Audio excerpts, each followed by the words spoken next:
बच्चों, आज हम ऊर्जा और पर्यावरण के मध्य संतुलन के विषय में अध्ययन करेंगे। ये हमारे पहले ही अध्याय जिसमें ऊर्जा की नीति और उसकी सही प्रकार से प्रयोग करने के संबंध में जो पहला अध्याय है उसी का एक भाग है। तो ये सिलेबस में आपके टॉपिक नंबर 1.7 पे आपको मिलेगा। तो ऊर्जा व पर्यावरण में संतुलन, इंग्लिश में जो सिलेबस में लिखा होगा वो होगा trade off between energy and management, energy and environment. तो पर्यावरण और ऊर्जा के मध्य में संतुलन, trade off between energy and environment, इस विषय पे आज हम डिस्कस करेंगे। तो विश्व के सामने दोनों ही आवश्यकताएं हैं, एक तरफ पर्यावरण को बचाना है और दूसरी तरफ ऊर्जा की आवश्यकताओं को पूरा करना है। ये दोनों ही आवश्यकताएं पूरी करना मनुष्य के लिए ज़रूरी है। यदि हम ऊर्जा को छोड़ देंगे, ऊर्जा का उपयोग करना कम कर देंगे, ऊर्जा के संसाधनों का प्रयोग कम करेंगे तो इससे हमारे लोगों का विकास नहीं होगा।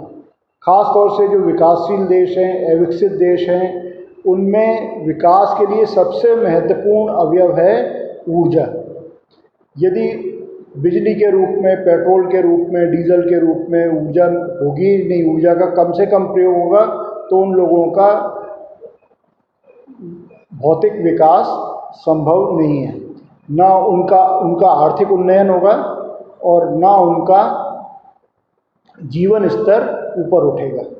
तो ऊर्जा की तो प्राथमिक आवश्यकता है ही, लेकिन उसके साथ साथ यदि हमने पर्यावरण का ध्यान नहीं रखा, ये दोनों चीज़ें एक दूसरे से जुड़ी हुई हैं। जैसे जैसे हम ऊर्जा का प्रयोग करते जाते हैं वैसे वैसे पर्यावरण के ऊपर इसका नकारात्मक प्रभाव पड़ता जाता है।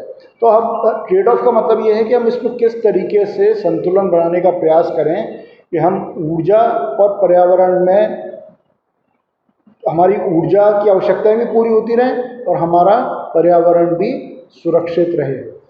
तो जैसे अब आप देख रहे हैं कि हमारे देश में भी समृद्धि आती जा रही है। समृद्धि आने से क्या हो रहा है कि हर साल 3 से 4 लाख कारें, नई कार सड़कों पर आ जाती हैं। उससे लोगों का जीवन स्तर तो ऊपर उठ रहा है, लेकिन उसके साथ साथ जो पर्यावरण की स्थिति है वो भी भयावह होती जा रही है। बहुत सारे शहरों में, जैसे आपने दिल्ली के बारे में सुना होगा, ये बड़े शहरों में अब सभी जगह इस तरह की स्थिति है कि वहाँ पर सांस लेना भी मुश्किल होता जा रहा है।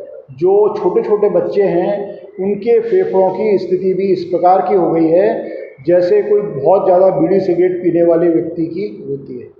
तो इस स्थिति में दोनों ही चीज़ों का, और ऐसा नहीं कि सिर्फ दिल्ली में हो रहा है, आप किसी भी बड़े शहर में जाइए, आप जैसे जयपुर भी जाएंगे तो बड़े चौराहों पे जो पुलिस वाले अपनी ड्यूटियां देते हैं उनके भी फेफड़ों की स्थितियां बहुत ख़राब होती जा रही हैं।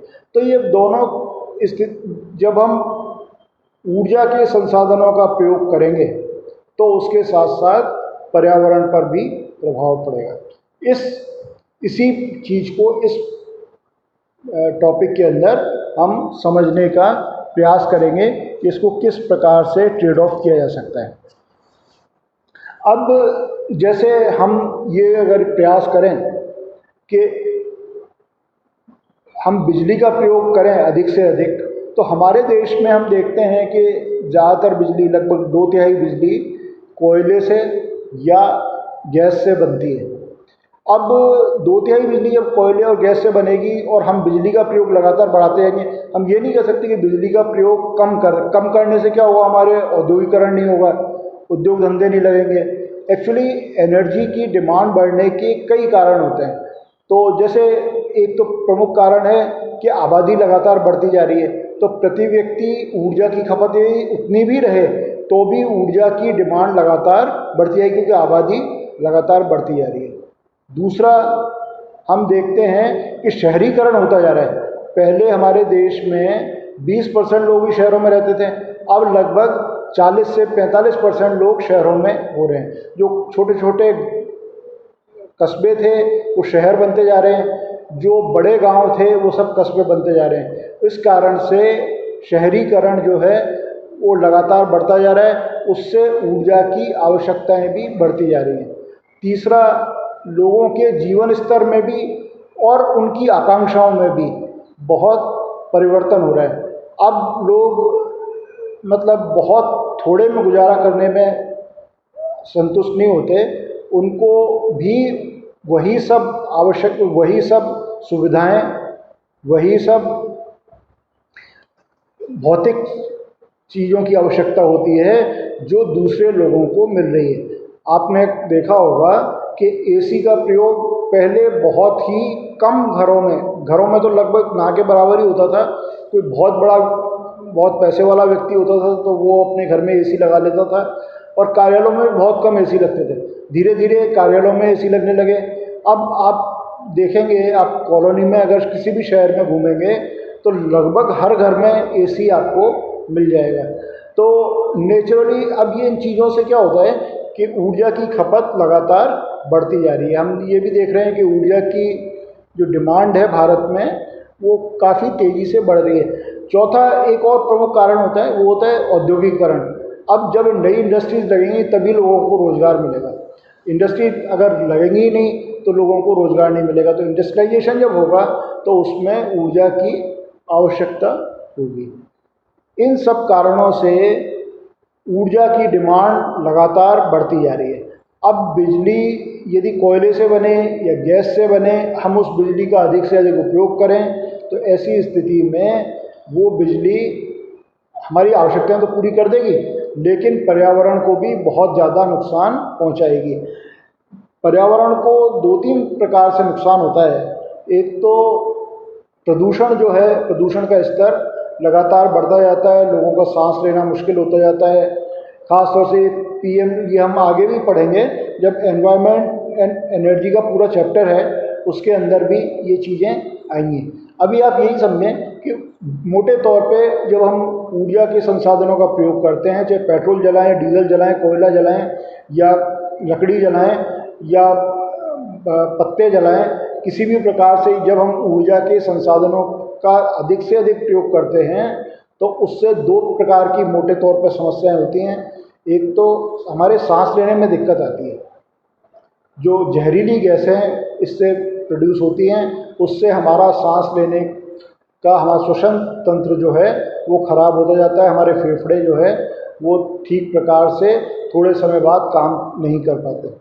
दूसरा होता है कि इससे कार्बन डाइऑक्साइड पैदा होती है। ये carbon dioxide green house gases में सबसे प्रमुख गैस है।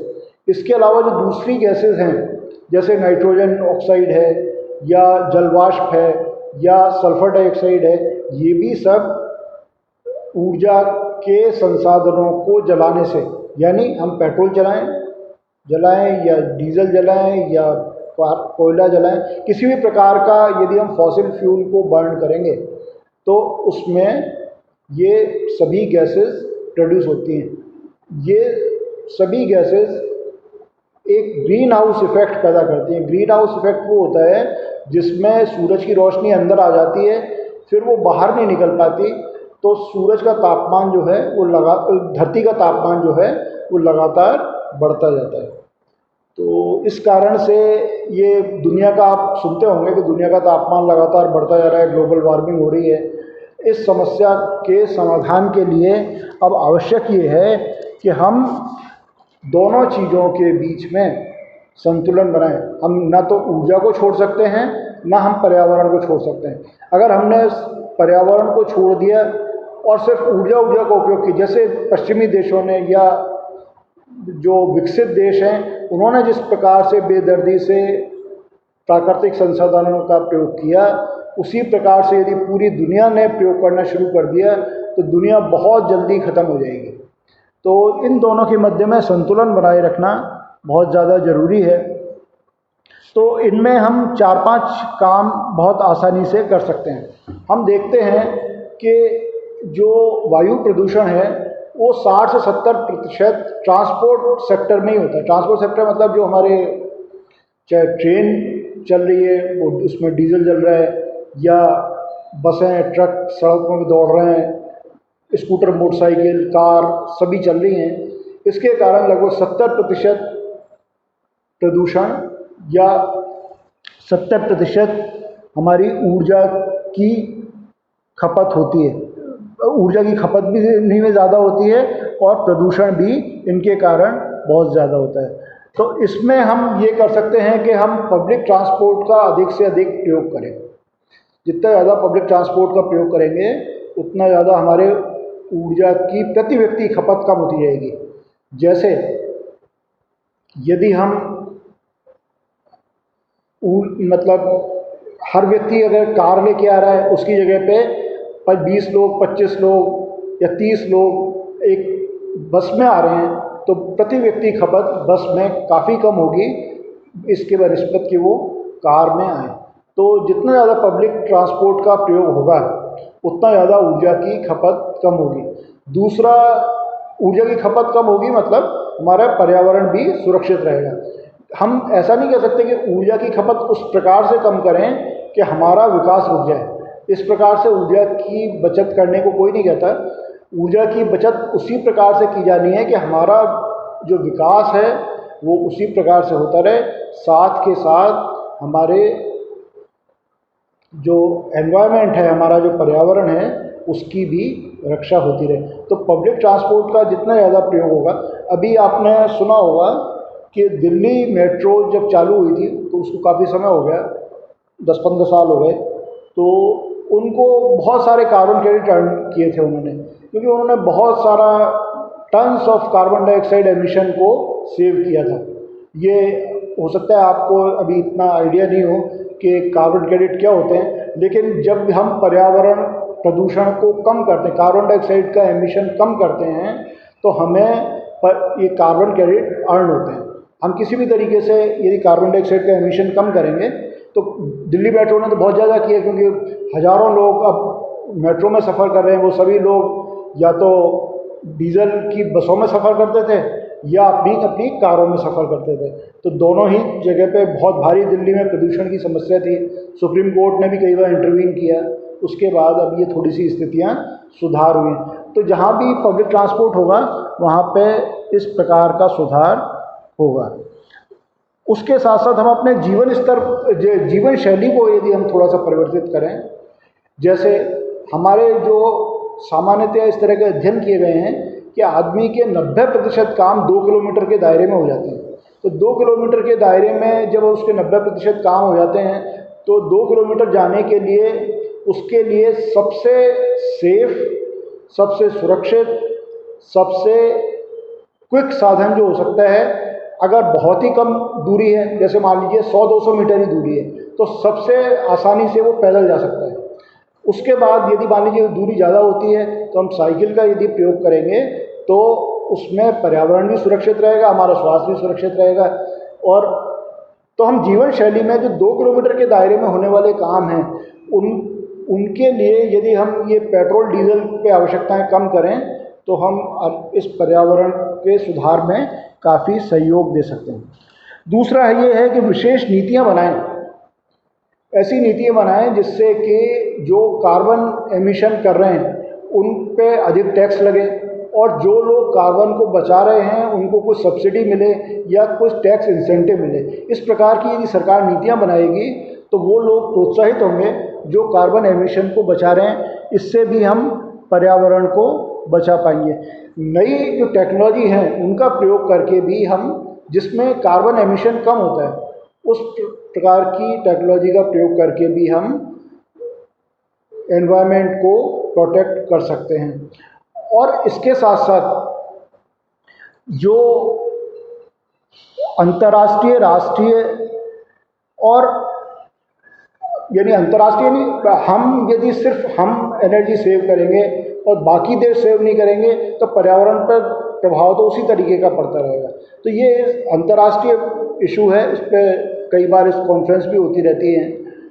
राष्ट्रीय स्तर पर भी इसमें नीति बनाने की ज़रूरत है और स्थानीय स्तर पर भी अधिक से अधिक पेड़ लगाना, अधिक से अधिक पर्यावरण को सुरक्षित रखने का प्रयास करना, इन्हीं सब चीज़ों से हम एनवायरनमेंट को भी प्रोटेक्ट कर सकते हैं और अपनी ऊर्जा की आवश्यकताओं को भी पूरा कर सकते हैं। तो ये जो अपना टॉपिक था 1.7, इसको आपको समझाने का प्रयास किया है। इसको आप अपने शब्दों में लिख लें, है ना, क्योंकि किताब में अपने इस विषय की बहुत ज़्यादा किताबें उपलब्ध भी नहीं है और इतना एलोबरेटेड किताबों में लिखा हुआ भी नहीं मिलेगा, तो आप कहीं नोट कर लें। वैसे नेट पे इस पर बहुत सारा मटेरियल आपको मिल जाएगा। तो इस लेक्चर को हम यहीं ख़त्म करते हैं। बहुत बहुत धन्यवाद।